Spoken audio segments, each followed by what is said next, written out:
Hi, happy Wednesday, wherever you are in the world. Maybe if you're here in the United States, it's a little more of a happy, wacky Wednesday or weird Wednesday. I don't know what we want to label this Wednesday, but it's definitely not a normal Wednesday. If you haven't already, as always, let me know and let Dan know where you're joining us from by dropping it in the comments. I know that Jeff and Jen and Peter and David are all here. Chris has cookies, which I'm so jealous about. It makes me want the cookies after we leave this talk. But I'm so happy you're joining us today because we have an amazing guest. And I know I say that every week, but this time I really mean it. And it's a guest that makes me a little nervous, quite frankly, but in a good way, like nervous in a this is really exciting and scary kind of way. So I'm glad you're here, that you're with me and we're doing this together, because the person joining us for coffee is pretty spectacular. His name is Dan Schawbel. If you don't know about him, don't worry, I got you covered. I'm going to drop his link in the comments right now. You can check him out if you haven't already. But Dan is, again, like most people that come on here, multi-hyphenate. He's all the things, right? He's a New York Times bestselling author, not one, not two, but 3 times. Yeah, that's correct. 3 books. You heard me right. He also has a podcast, a wildly popular podcast called 5 Questions, and he interviews people that are a really big deal, as in Matthew McConaughey, Natalie Portman, Betsy Johnson, Steve. You name it, he's probably talked to them. So I'm really excited to dig into what that's been like. If you have any juicy questions as well that we can throw out to Dan in regards to that. In addition to that, he's also an amazing business executive and a managing partner, talking about all things workplace intelligence. So like I said, Dan's got a lot of stuff going on. So I feel really honored that he took the time to be here with you and me today. So help me in welcoming Dan. How's it going? Thanks for having me on, Kim. How are you? It's been an interesting 7 months. Let's put it at that. Who would have thought I'd relocate out of New York after 5 years? Do you want me to send you one of these? Like, this is going well, which I really feel like sums up 2020. Yeah, I also didn't sleep last night. I was up at 2 in the morning, 3:30 in the morning, 5 in the morning, and then 7:30 in the morning. So I drank a lot of coffee. Coffee with like double shots of espresso for today. Yeah, it's been interesting, and just covering, what's been going on as it reflects work and life. And work and life are so blended now. So when we talk about work, in a sense, you're also talking about life in a way in which, we didn't see in the past. Now it's inescapable. The problems you have at work, in the next room over, you're going to be, experiencing those same problems with the people you love and care about, right? Because work travels with you. And now, for the first time ever, jobs are coming to you and your work problems are staying with you.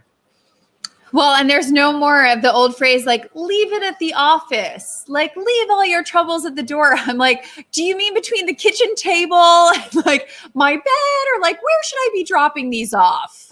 Where's the to-go basket?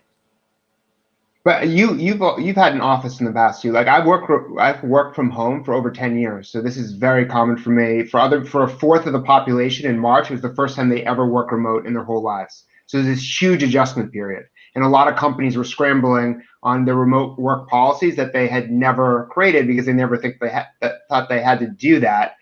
When I was, before I started my entrepreneurial career, I worked at a big technology company, and I created their first social media position. That's like really a long time ago, 2007. And I was like, I want to work remote. And they said, no, we think that your colleagues will be jealous if you do. Fast forward to today, it's like so much has changed. Well, and it's a topic that, I've been following you for a while. And so for everybody that doesn't know, Dan's been talking about this. This is not like a news subject, like, oh, he's talking about work from home now in 2020. I mean, you've been working from home for years. And what I thought was really interesting, and I went back to like refresh myself, but you were on Lewis Howes' podcast back in 2018.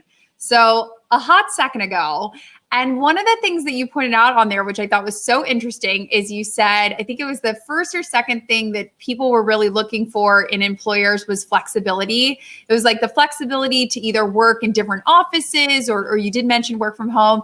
And you said, which I thought was really interesting back in 2018, there is an underbelly that no one's talking about. And you kind of called it. You said it can lead to isolation, it can lead to depression. And you also talked about open air workspaces and how everybody thinks that's going to be so collaborative, but it actually isn't. People actually end up being more antisocial, of like, let me hide and get away. And so I'm just curious, do you kind of feel like this is then your predictions come to life? Like, are you having a little bit of a nanny boo boo, I told you so moment?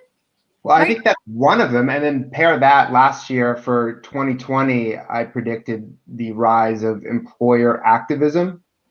And now I would say it's a broader term, employer stakeholder activism, meaning that, you know, companies really have to do something for society now, really do something to support communities because there's so much more pressure. And that the killing of George Floyd was the tipping point.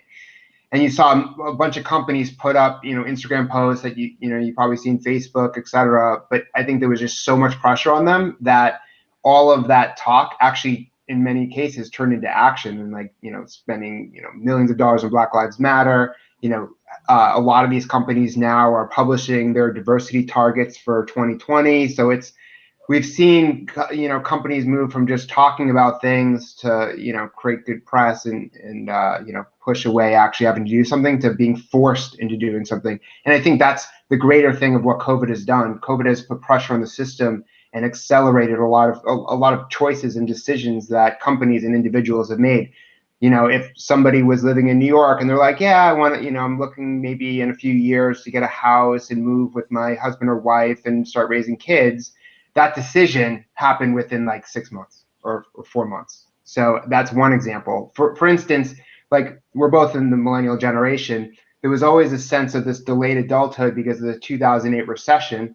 But now it's all caught up and people are accelerating those decisions. So it's like all this delayed adulthood caught up and now it's over and people are just moving on to this next phase of their life very aggressively for safety reasons because people can work remote, you know, save money, more space. So I even thought, I was like, I'll never own a house or never need a lot of space because when you live in New York, as you know, you get smaller spaces, studios, in my case, when I was in New York, and now bigger is better.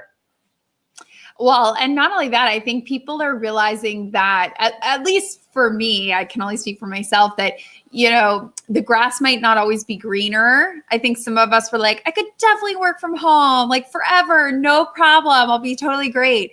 And now that we're, 7 months in, it's like, I kind of miss my coworkers, like kind of miss those water cooler moments. And I think maybe we're getting a taste of that a bit more than we thought we would. Well, I think there's a divide too. I would assume that you're more extroverted than introverted, and therefore you need to be around people way more than someone who's introverted and who has really enjoyed the past 7 months, all things considered, because they can have their own privacy. And really what the research shows, though, is, first off, 80% of all offices worldwide are open offices. And right at the start of the pandemic, Walmart had published plans to create like this huge space that has open offices. And actually, even I think a month or two ago, Google is creating an even bigger campus now. I mean, it's like their own city. That. And so it's been interesting. And then you see a lot of the tech companies that are now, signing larger leases in New York because the cost is down. So is this going to be a 100% remote work? No. Is everyone going to be in the office full time? Maybe not. So based on the research and based on what all the companies are coming out saying, it's going to be a hybrid model. And that's one of the trends for 2021. It's definitely going to be a new trend. I think, Shauna hit it right on point. Like, we are entering a new era. And the way that I've sort of been kind of wrapping my own mind around it, and I'm curious how you wrap your mind around it, but I've kind of been using, it sounds a little dark, but I've been kind of using 9/11, like flying pre 9/11 and flying post 9/11, two very different types of flying. And we sort of had this catalyst moment. And like nothing's been the same. Like we all are taking our shoes off, right? Like we're all doing all this stuff with TSA. And so I'm wondering if COVID is sort of that moment for us in the workplace where we will still work and we will still come in and work from home and there'll be all these different models. But like this is going to be the benchmark where there was like before COVID work and then after COVID work. Yeah, because a lot of what we're experiencing now, we could have done in the past. Like I was saying, for me, 10 years ago, but now you have to in most cases. And so that virtual learning, it's been a boom for. There was always virtual learning. Right. There's all those offerings. Companies had, universities and courses, and all the technology companies they would partner with in the ed tech space. They're just investing a lot more, and there's more competitors now because this has given people a reason to, because people still want to develop. It's not like, oh, I'm not going to a corporate space, my learning is done now, and actually that's accelerated because in order to keep up with all the changes that are occurring and all this new technology, you have to acquire these skills. Like, for instance, the hottest skills are like artificial intelligence, cloud computing, UI design. Like, so these skills are becoming much more popular, and therefore we need more training and more options for people to be able to educate themselves. And companies are taking on new roles. So one of the big trends for this coming year, and we're seeing it at the start of this year, is people are expecting more from companies. And that's in terms of diversity and inclusion, that's in terms of flexibility, safety precautions, mental health support, just about everything. And then in terms of what companies are doing for society, because they want to work for companies that have a purpose. So companies are expected more than just to make a profit, more than ever before, even though the Business Roundtable last year said that there's a new definition for a corporation to benefit society. Now it's like there's so much more pressure that these leaders have to do it, and it's difficult for them because they have to make these hard decisions. Hard decisions, not just in terms of, how do we have to lay people off? Like, how are we going to invest in people's training? How are we going to manage it? It's not like you go to college and you learn how to be a remote boss or a remote employee. So it's like all these new skill sets. It's been the most disruptive period like ever in our lifetime. Well, and it's all these new skill sets. And I also feel like it's this whole, as you talk about learning new skills, and there was always online courses, there was always ways to learn. And it was, we can be so collaborative. There's FaceTime, there's Zoom, we can work from anywhere, like George Jetson, sort of like futurism. But I am curious, and Jen actually mentioned it, which is that is all great, but like, how is that affecting collaboration? For the people that are sitting at home right now with their virtual coworkers, or like trying to work remote, like what do you see for collaboration, or how can we make it better right now? Yeah, it's just more of an investment in time in other people, because you're not with them, you're not as trusted. So we did a whole study about trust with UKG and about 3,000 or so workers in 11 countries. And we found that, if you work remote, you're less trusted than an office worker. And therefore you have to invest more time in communicating and building the trust that's harder to do when you're in a distance. So and that was across 11 countries? Like, yeah. Wow. Yeah. But then the other thing that I thought was fascinating is I looked at, okay, so I always thought like out of sight, out of mind. So it makes sense that you'd be less trusted because if you're in person, you get there's an energy, there's the nonverbal cues, you get a better sense of who the person is. That's true. And that'll never change. But I asked, okay, so if you work remote, what do your career prospects look like compared to someone who works in the office? And in fact, a lot of executives say that they would rather promote now a remote worker over an office worker because they're more self-dependent and reliant and directed. And I think what's interesting about this is the stigma around someone who works remote not being as valuable is gone because of the times we live in today. And I think that has created all these opportunities. I was just talking to one of my friends who's like looking for a job now. And I'm like, you always like fashion, look at fashion tech, maybe do e-commerce for a fashion brand. And guess what? You don't have to relocate. That's the big game changer, right? So you don't have to relocate to New York City from California. You can apply for these jobs because they're all remote. Pretty much all the knowledge worker jobs are remote. The hourly worker job is kind of a split. So you can apply for these jobs, but because she can do that, or someone who lives in Idaho can get a job now in Mountain View without having to move their family because they love Idaho. The amount of people competing for the jobs is accelerating. The amount of resumes and applications that companies have to filter, they're going to have to use new technology to get that down because Google already, for instance, gets millions of applications per year.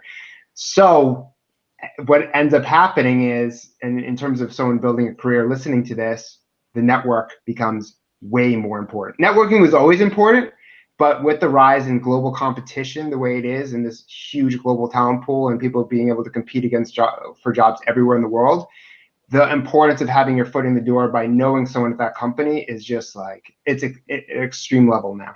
So a lot of the old career advice, you can also accelerate that career advice and set fire to it during COVID because of the situation we're in.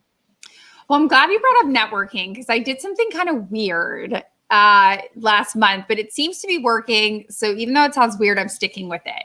And that is, living in New York City, to your point, I'm very much an extrovert, and working in the entertainment field and, kind of teaching and whatnot. I was always meeting people, right? There was like happy hours, coworkers, people's birthdays, like there was all this sort of room for magic and networking, and the friend of the friend came and we connected and all that stuff. But now the last 6 months, obviously there's been no magic happening. And so I've had to set aside time to like create the magic. Like I've had to set aside time, actual time blocks in my calendar where I will email a friend and say, obviously, hey, how are you? Whatever. But then it's like, do you have 2 or 3 people that I might not know that you think that we would like get along?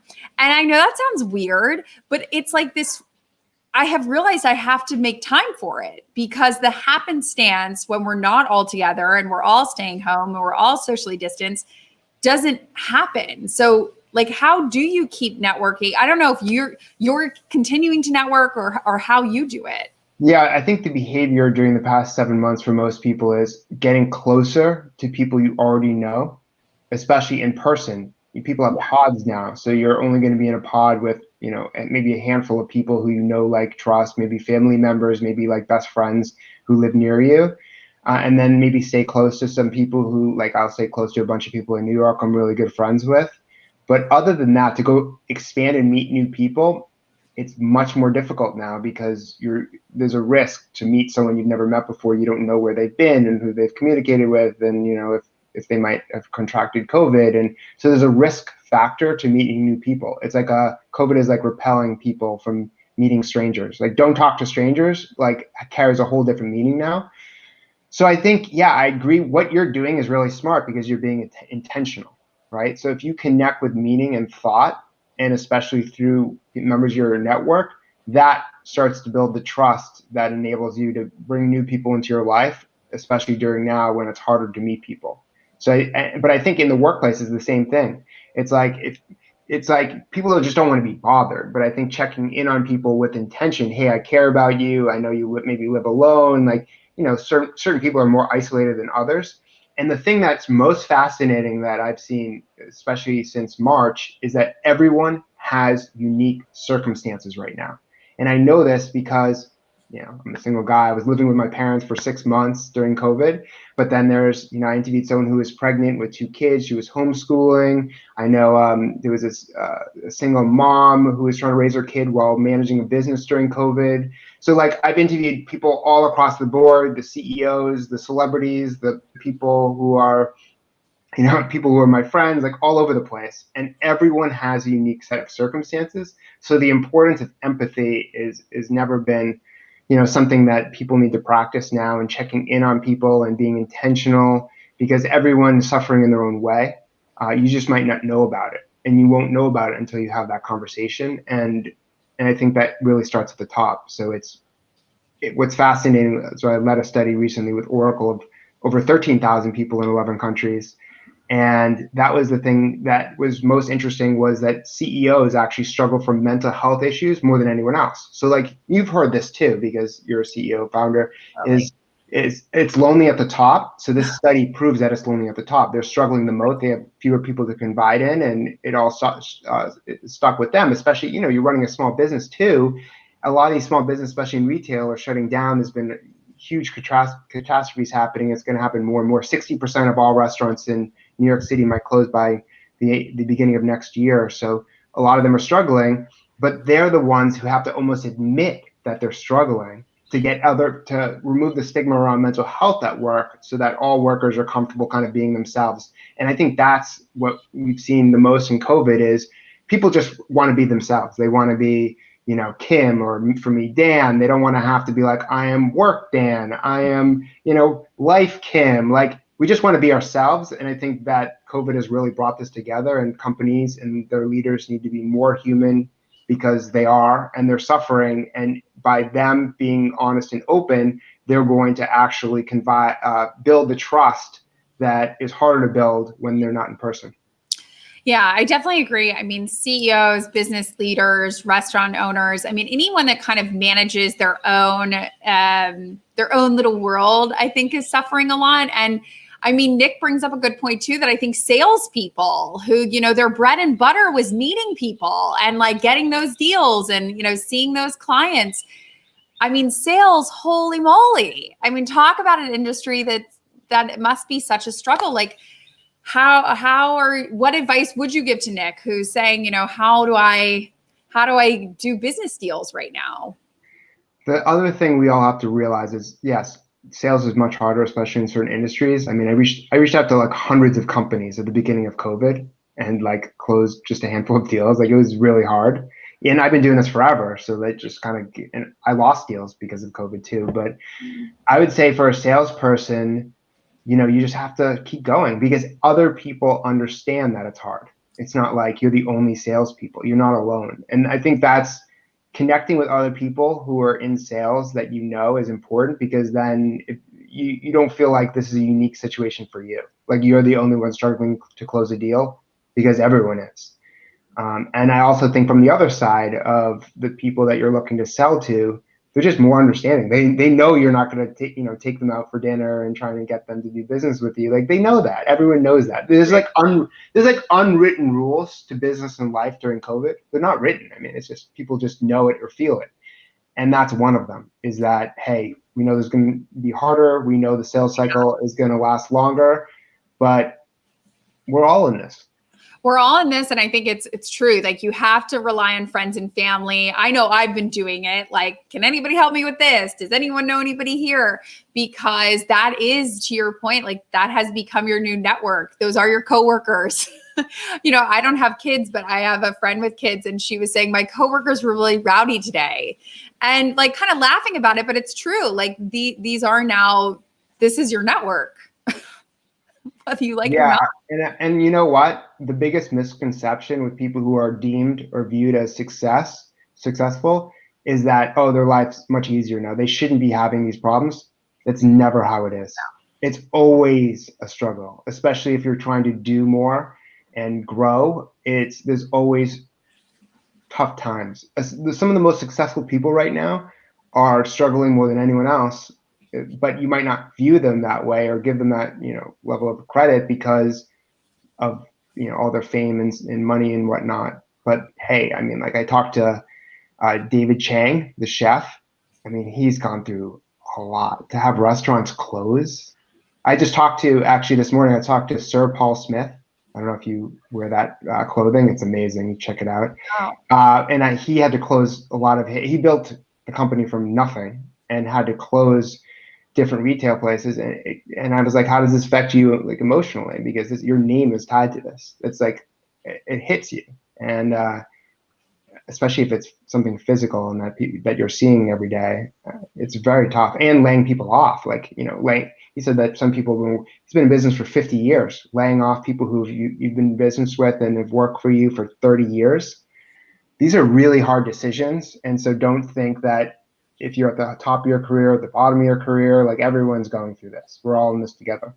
Well, and I mean, you do, from David Chang, I mean, you are talking to these really successful people. I mean, arguably people that you would think are breezing through COVID, I don't know, having like chocolate bonbons by the pool or something.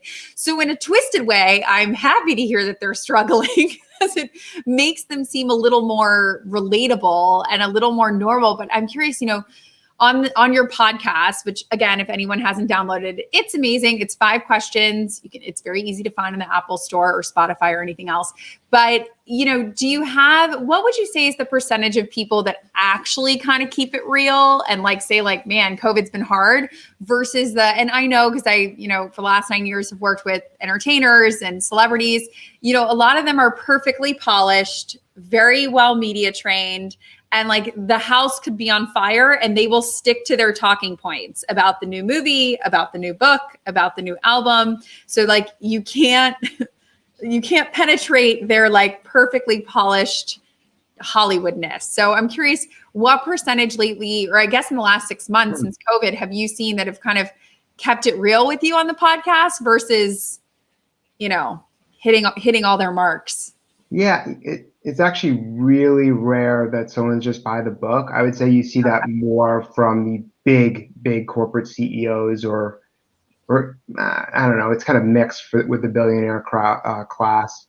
So I don't know. You just pick and choose like questions that open them up early on, and then you can get a better sense of what they're going through. But it's usually the ones who have suffered the most that can't hold back. You just can't hold it back. I mean, think about it. Like you just closed, 1,000 stores.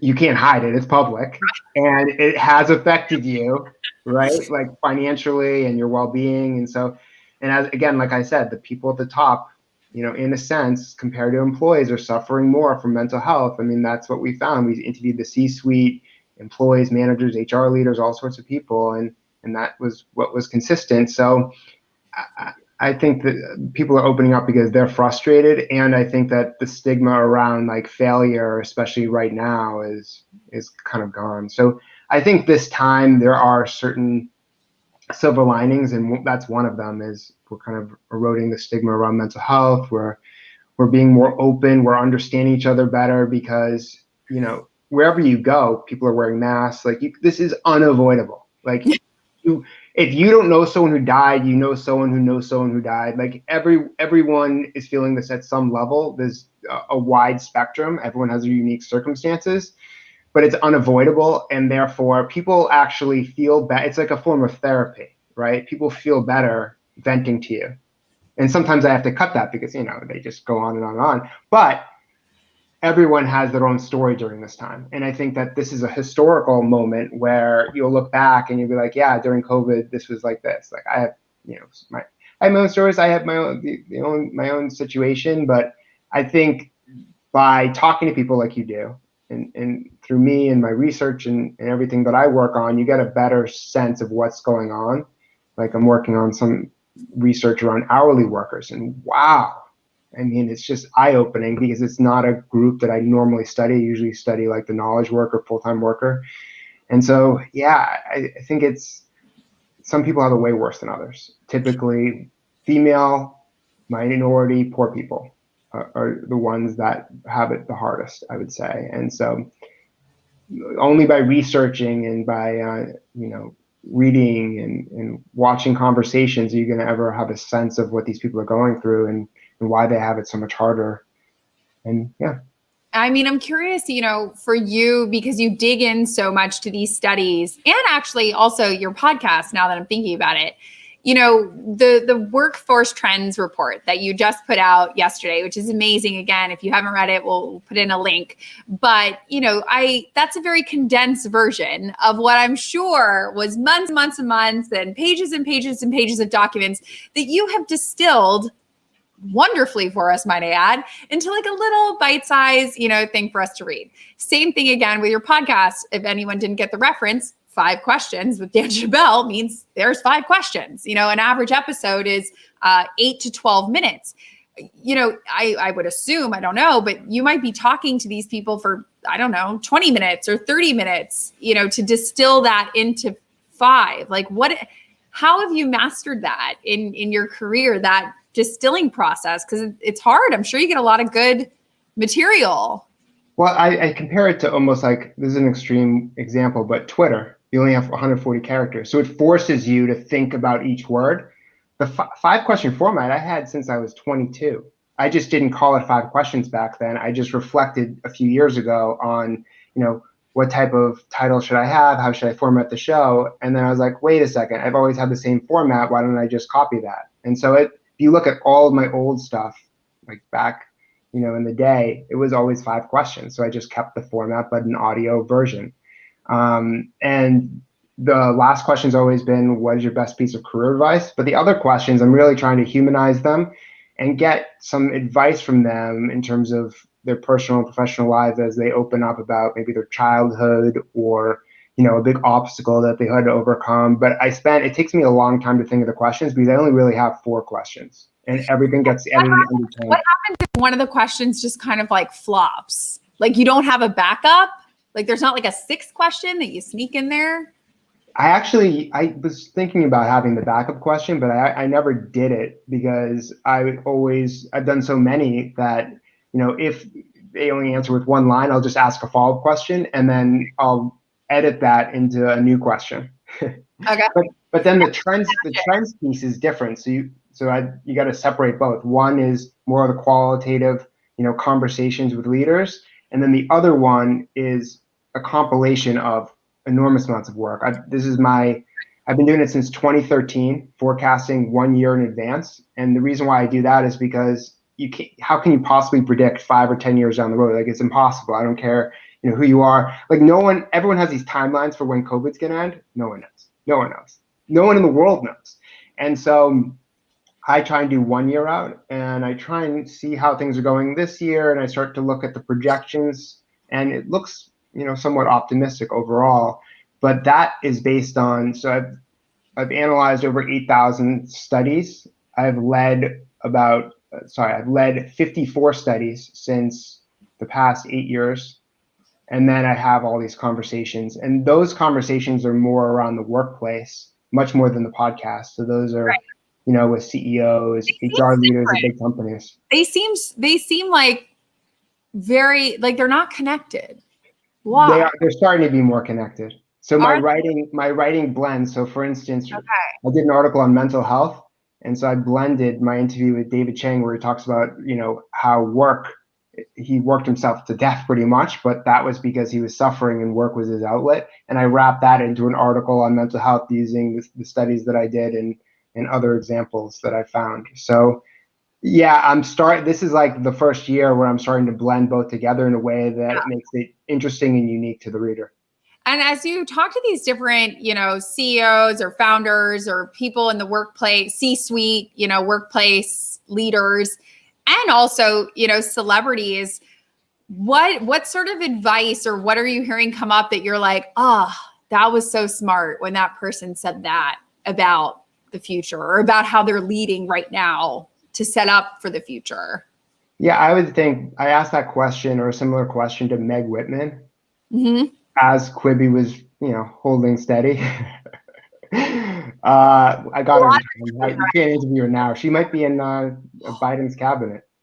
But I asked her, I'm like, you know, what does the future of work look like from your perspective along the lines of how COVID's impacted all of us and how we work and live? And she basically said that she believes that we're going to have to spend some time in the office because that's where we're most creative, in conversation with other people. And I actually find that, like, when I'm having a conversation, I'll be like, stop. And then I'll like start typing something onto my phone, being like, man, I just said something that I want to refer to later. So I think I'm most creative, not in terms of environment per se, but in conversation with others, because getting that feedback from others can help me shape how I think about things.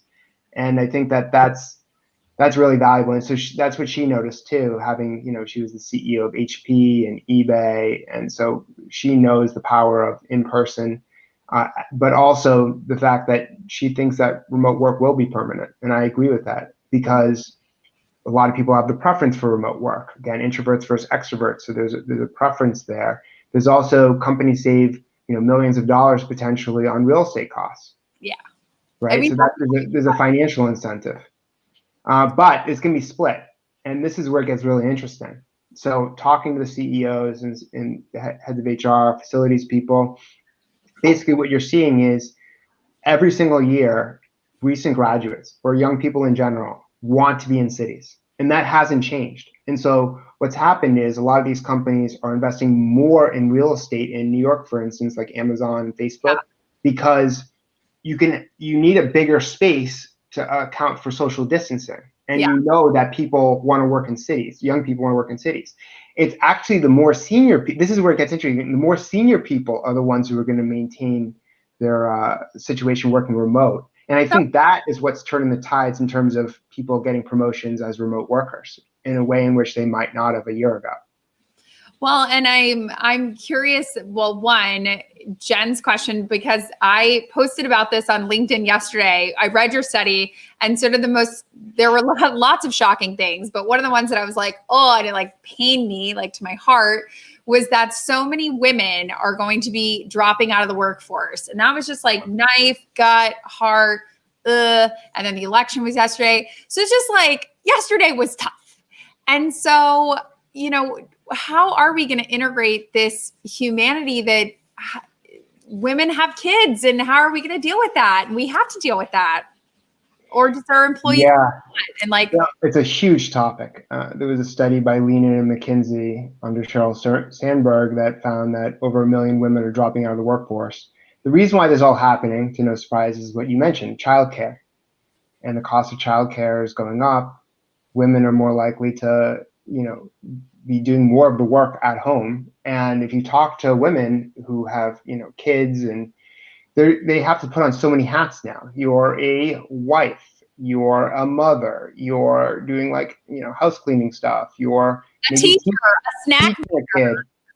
I mean, it's just so much more pressure. And so it's like, can I be a remote worker and do all this other stuff? Well, if my husband is making enough money to support us, probably not. I'm going to do everything else. And it's always been like this too. This has been an inherent problem forever, where women do the brunt of the work at home. And that hasn't changed even during the pandemic when women and men are home. But I think that, and women were making a lot of headway too. I mean, there's something like 2 or 3% of more female degree and advanced degree holders than men. So educationally, women are there. Employment-wise, women were, the thing that prevents women from being senior leaders within an organization is they get stuck at management. There's a huge drop-off when they hit management. This is what McKinsey had found last year. And so I think that, I think it's tough times ahead, even into 2021. And I think the government has to get involved. And we don't have universal childcare here. That would be a game changer. That would be huge, because there's more female breadwinners. Like, you probably know some of them too in New York. Like, I've met them. So there are things that have changed in culture, right? There's the feminist movement. Like, there are things that have allowed women to make headway, and we've seen that in the numbers. Right. But they've lost ground because of COVID, because we're back kind of in this situation where they have to take on more responsibilities. So, companies need to offer more. And I've seen, even this morning, looking at what companies are doing, they're starting to do it, but it's not as much as they need to. Companies need to do more, and then the government should do it as well. I think it's not only going to take companies and the government, but I think it's going to take, individuals. Like, I love seeing Jeff and Nick being like, no, we need to do this, because I do think that matters. Like, people standing up and saying, we have to figure this out. And even you saying, we need to figure this out. You're a very, very connected, very looked upon thought leader. And so that matters. And what I think is really interesting as well, I think that will also help, is what we're doing in entertainment, what we're doing in Hollywood. I think there's still a lot of films, a lot of things, TV shows that maybe could show a different portrayal of women in interesting ways. And, one, you had Matthew McConaughey on the podcast. He has a new book, Green Lights. He's been all over my feed. He's like on every interview ever. His PR team must be working overdrive, because I swear everywhere I turn, it's him in the book, which good for them. But one of the things I think is so interesting, and I've listened to several podcasts that he's been on now, is he keeps bringing up his wife. And he keeps bringing up the fact that she is the one that pushed him to do the book. And I thought that was a really interesting point, because I think a lot of people would have just said, well, I did the book and I'm so fancy and look at what I've done. And it was all me. And these are like my stories and my thing. And what I found is that in every interview, I've listened to 4 now, he brings up his wife in 4 out of 4. So I haven't listened to more than 4, but even 4 out of 4, I thought was pretty impressive. And so I'm curious, like, do you think that matters? That sort of advocacy matters? I think it all matters, but I think it's going to take a long time, right? And I think that, again, I agree with you. Yes, as individuals, we can be more conscious of this, But I think companies, especially the government, have to get involved for real big change, and much like what we're seeing with, racism and, inequality, police violence, like, we're starting to see some change on that, right? Especially on the diversity and inclusion front within companies posting their diversity. You post your diversity day, you're saying you're basically like naked, right? You're like, hey, like I remember when Spotify did this 2 or 3 years ago, and it's like they're not doing well. Like a lot of technology companies don't do well at all with diversity. And it's like you almost, by posting it, you're almost committing to changing it because you're admitting that you're admitting that you're not doing a great job. And I think that's the first step, is admitting you have a problem before you try and correct it. And the fact that we're heading towards that part, and the UK and Europe and parts of Europe were already there, where there was a consequence if they didn't publish and do a good job with diversity, they would actually get fined. So I think that if we can get to that point, then we'll make a big difference. But yeah, we'll see. Maybe technology can actually play a role too. If right now the technology, as we saw with Amazon, and other companies, it's faulty, right? Because humans create the algorithms, and humans have the bias that transfers through the algorithms. It's like The Social Dilemma. Did you watch that on Netflix? So that movie is basically the intro of my last book, Back to Human. Like Tristan, I met him in Union Square, and I had my little recording device because I knew I was meeting him. Like, can you say a few smart things? Put it right in my introduction back then. And he's like, then he talked to Ted, and now, it's very well produced. But what's difficult for them is people get such a high off of the technology that they dismiss the low. Totally. Part. That's what it is. Oh, it allows me to stay connected. Without this, there's no coffee with Kim, right? Especially now, people are the acceleration of technology, the use of it, the realization that, man, I need this to be able to survive. So here's the best way of looking at it. It's so simple too. It's when my parents were growing up, if they had a pandemic, the unemployment rate would be like 30 or 40% or more, right? Because there's no technology that will allow them to work from home. They would be completely out. So many more businesses would go under. So the technology is actually saving us. Right. But at the same time, the technology, in a sense, can destroy us. So for instance, this is the best example in the film, is the fact that, you can have all these people who are on the fringe of society, but, in the past, they'd never connect and meet each other. Right. So when they're isolated, they're like, there's no validation that what they were thinking was correct, in a sense, right? But now with all these algorithms and people being able to use Facebook to connect people in that way, or just, I guess, technology in general, now you're seeing that these people are coming together in a way in which it might not be beneficial for the rest of the country.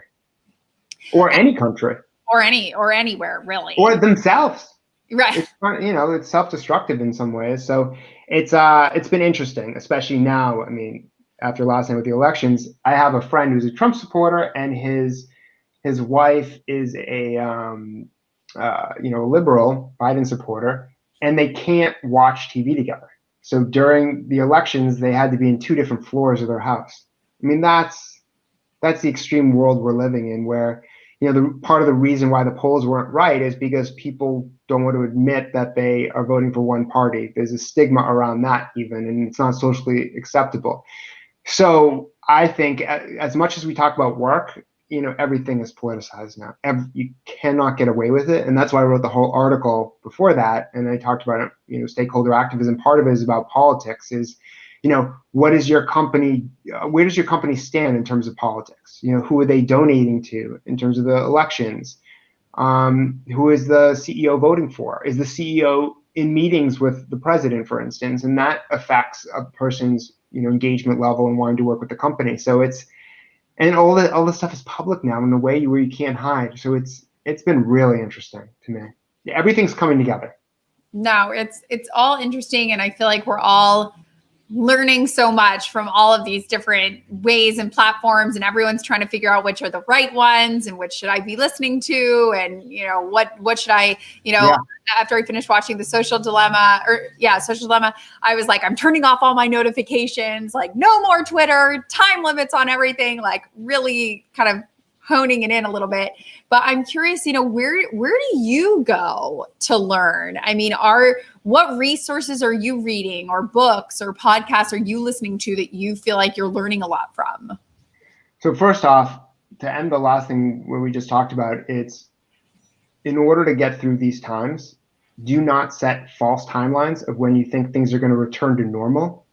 Accept, and people can be negative about it, accept this as the normal. And this is what Matthew McConaughey also said to me is, hey, people are going to be wearing masks 5 years from now in America. Like, accept that this is part of our world now.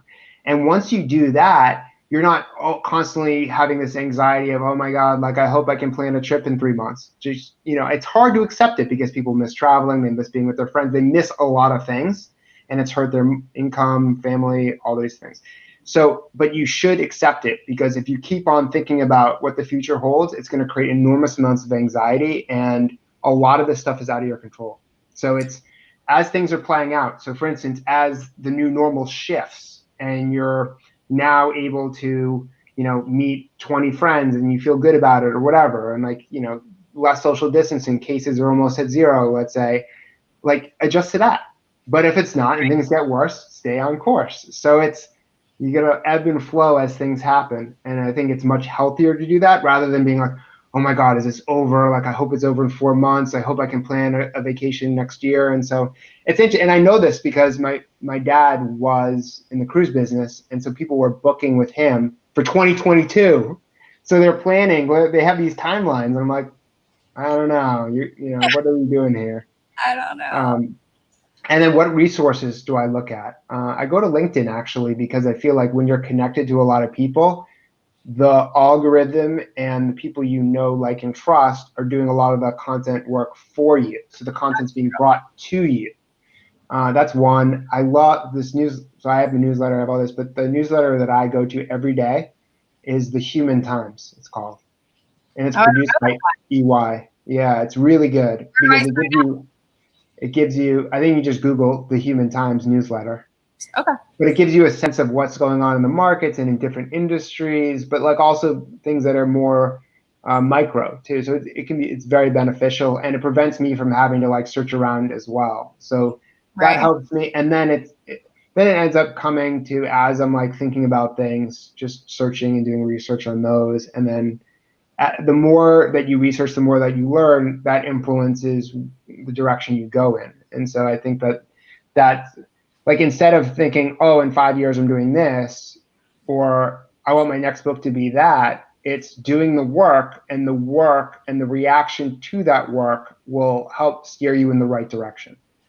Everyone's like, oh, what's my next book? No, it shouldn't be like, what's my next book or what's my next article? It should be, it just naturally flows. Like, when I post on Instagram, like, these are thoughts maybe I've been thinking about for a while, but now I've solidified them and I've consolidated them. And now it seems like this is more tangible and more actionable for someone. So I think that's and I always keep notes, like things like if I'm like, this could be interesting for 3 years from now, I'll put a note down, right? Because you can't do everything right now. We only have so much time. Write it in your phone?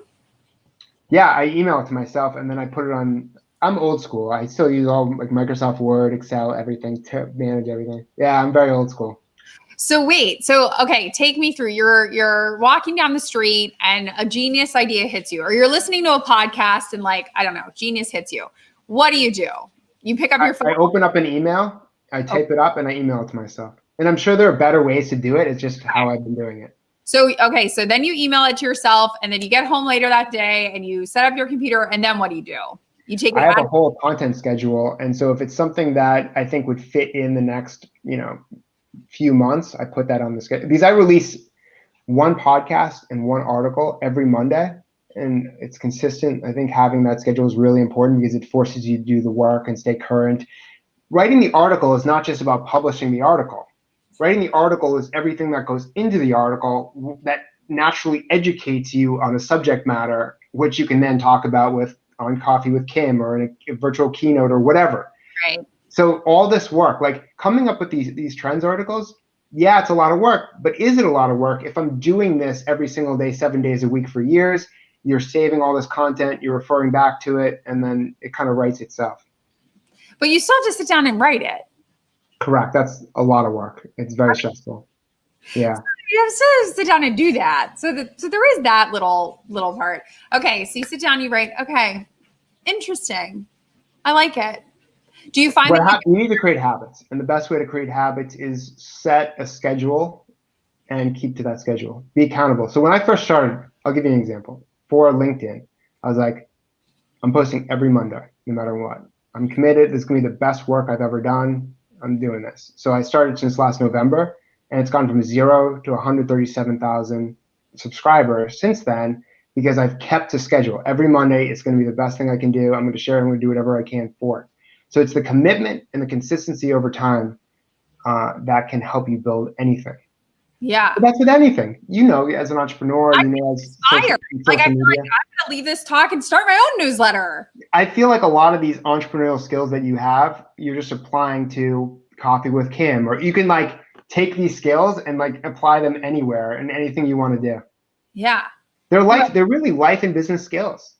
Like how to talk to people, how to like know how to sell yourself and your ideas. Like these things are applied across everything. Persuasion cuts across personal and professional. Like, you know, having great creative ideas kind of stretches across maybe hobbies and your company. So it's all universal. These skills are so important. And all these artists, and okay, so this is very related to what you do, and you know this, is a lot of these artists and designers and people in media and entertainment, they are the creative, they love the creative, and they lack the business skills. Yet today, I think the business skills for creatives are more important than ever before. And I just got into this conversation this morning. It's like, turns out Sir Paul Smith had the business skills, so he didn't have to find someone who had the business skills. Mm-hmm. And it was a huge advantage to him. Plus, he's like, I don't want to be Gap. I don't want to be this. I want to be kind of confusing because that makes me intriguing. So he never actually had to get, you know, a celebrity to wear his stuff. They just naturally did because he kind of created his own mold. Yeah. Ooh, Dan, I'm like pumped. I feel like I'm going to talk and be like, like start my own jazziness. Okay, so I know we're getting to the end of our hour, so I want to get in these like speed round questions for you. It's my own version of Dan's 5 questions, but the remix version, the Kim version of them. Okay. Okay, let's do it. Okay. What is something that you started using lately or doing lately that you are obsessed with? Oh, wow. So it could be like, I got a Peloton and I love the Peloton. It could be like, I get up. Okay, so this is easy. My new desk. So I have a new desk. Okay. Goes up and down. Ooh. Yeah. Autonomous.ai. I mean, so cool. Is it one of those? My office setup is unbelievable. Like, it's a dream office setup. I feel so lucky, and it makes working more enjoyable. Do you work standing up? I'm standing up right now. So here's what's interesting behaviorally. So at the beginning of the day, it's a standing desk. And the more tired I am, the more it becomes me just sitting. So if I lift my computer up, it's if I'm exhausted and it's like 5 o'clock, yeah, exactly. If I'm tired, that's what it is. Because you just have less energy, but it's healthy to stand up for at least part of the day because sitting kills you. That's what the research shows. Yeah. And it's more fun. Like if you're like giving a keynote or doing a webcast, you're just more like my energy level is so much different than if I were sitting. I saw a fun fact because I know Jen just said I want one and I kind of want one too, but I saw the standing desk and I didn't want to commit to one because they're really expensive. And I was like, oh, I don't know. Okay, Jen, I found they have these like mini ones where it just sits on your desk and it just lifts your computer up. So it's like midi standing desk. I don't know, throwing that out there, but it sounds like Dan went all in on the real thing. I think it's worth it. I think it's like $270. And the holidays are coming up. They're going to have discounts. It's true. It's such a great investment. Oh my God. Game changing. Game changer. Okay. Besides the desk, if we put the desk aside, what's a gift that you've given yourself in the past year that you're so thankful for? I mean, you're like the desk. I'm like, this whole office setup is amazing. Okay. Like the podcast stuff. What's that? a microphone. I'm not even using that microphone for this. That's more for podcast. I have this. What is that? This is for conference calls. And so you just put it down, and then you can. It's like a microphone. Plus, you can hear sound out of it, and it's compact. So if I were to go to a meeting, I just put it down, and you can talk with people who are from all over the world.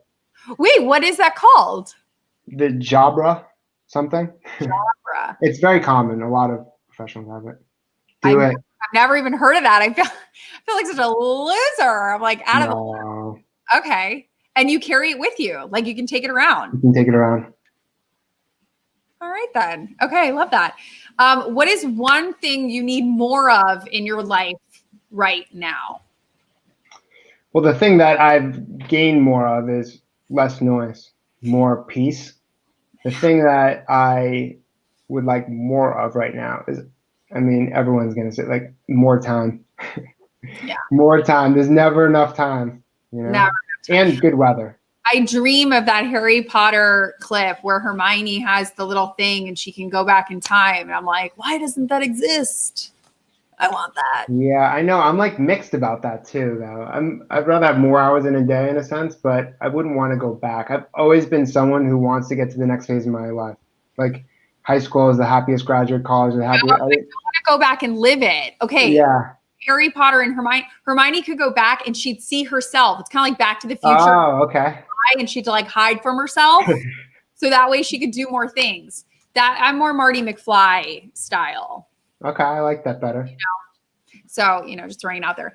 You mentioned starting the newsletter back in November, but for somebody like me or anybody else on this call who maybe wants to try something new or wants to try a new experience, how do you muster up the courage to just like dive in and do it? Like, what's your secret? Start small. Everything starts with nothing and then slowly builds. Everything. I mean, everything that I've ever done started with zero. In fact, I think one of the more unique things of my life is that everything I've ever done, I've done for free first. Everything. So I used to get no money for doing research studies for several studies, and then I turned it into a business. I used to get $0 for my first 35 speeches, and then turned that into a business. Everything has started with nothing and done for free. So that's also a test. Like, is this something you do for free? Because if you started getting paid for it, you could really be successful, right? Mm-hmm. And I was always curious. I'm like, because you heard growing up too. It's like, make money doing what you love, and if you do what you love, you'll never work a day in your life. Like, I bought into that. I'm like, is this possible? Can I do this? And and so I intentionally tried to do it and was able to make that happen. But it was intentional too. Like I thought about this for the past few weeks. I'm like, yeah, when I was like in my early 20s, I was so curious and I was off on my own. I'm like, can I make this happen? Is this possible? And I think curiosity is extremely important. I think you always have to be curious, because what happens with curiosity is you end up learning. If curiosity is like a stepping stone to learning, and by learning and by putting yourself out there and making attempts, that is the best learning. That's the best way to figure out what you're good at, what you're not good at. So my best career advice actually is, I don't know if you were going to ask that to me. I get asked that, but I wasn't. Do as much as you can as early in your life as possible, and it's never too late. Meaning that, I had my first job at 13. I had, my first internship in high school, 7 more in college, my first business sophomore year of college. I was doing a million different things. And the output of that is not just figuring out more of what you like, but what you don't like. So I can avoid these type of people, this size company, this type of work culture, like the professions. I didn't really like sales per se. Like I didn't like certain things. So it was like a process of elimination. And then that helped me steer in the right direction. And then over time, like I'm like going like this, like narrowing it down. And then I found my sweet spot, but it took so long. I mean, it took me up until maybe a few years ago. That's crazy. I mean, it's a process of elimination. That's what McConaughey says. He uses the process of elimination. He was originally going to be a lawyer. Yeah, no. And he also has a lot of good phrases like just keep living. I mean, that's. And I also think about what my parents did for me when I was growing up. They're like, try everything. Try ice skating, try piano. Like I would never have tried those if I wasn't pushed to do that. And so I think that the exposure is extremely important. And if you don't try things, like even with food, like I didn't really start eating a diverse group of food until I graduated college. So I was just eating George Foreman, like hot dogs off the George Foreman grill, like shrimp scampi, like really basic stuff. I didn't broaden myself out until I got older. And I think it's exposure. I think you don't know, what you like. You don't know if you like mushrooms unless you try mushrooms. Like you got to try stuff. And I think it's the same thing with your career. You don't know if you're going to like this profession unless you at least try it. And it's easier to try it earlier in life because you have fewer responsibilities, but you can always at least attempt to. No, curiosity is the number one secret skill that I think everybody should have, especially in career. I think it's especially about curiosity about your potential. So Kim, like from your perspective, aren't you, based on everything you've done so far in this lifetime, aren't you curious to see, hey, if I've done this, what else could I do? I think about that all the time. I'm like, man, I've done this. I didn't think any of this was possible. There was no path. No one in my family has done this. And so I've always been like, if I've done this, it's like an if-then statement. Then what else could I do? So yeah. The only place I don't apply that to is like dating, because then in my head I'm like, could I date a Hemsworth? No, anything's possible. Like maybe, like get a little curious. I haven't met a Hemsworth yet, but there's still time. I don't know. Possibly. So you just can't apply it everywhere. But for career and food, yes, 100%. Traveling, exactly. Okay, I want you to give us all homework. I would like a homework assignment from Dan, which is, what is one thing that we should all try this week and report back to you on? I'm going to build off of what you said earlier because I thought was really smart, is ask one person this week to introduce you to one or two new people. I think it's really smart because people are less likely to meet strangers, but through a mutual relationship, they might be more inclined to do it because there's more trust that's built through that connection. So I actually really like that. I think it's really smart, especially during these times when people aren't meeting in person. I love it. But just all from you. That's a homework that I can get behind. I love it. Well, Dan, thank you so very much, especially then you got no sleep. And you still came on and you stood up the whole time and you joined us. And so thank you for that. We so appreciate you and your time. Where can people follow you? Where can people keep learning from you and finding out more of your wisdom? The best place is here on LinkedIn. So if you go to Workplace Intelligence Weekly, the newsletter, and maybe my profile, I do updates from time to time, and Instagram at Dan Schawbel, and my books on Amazon. Oh, I love it. Dan, thank you. I so appreciate it. And everybody else, I hope you have a wonderful rest of the week. Thanks for having me. Thanks. Cheers.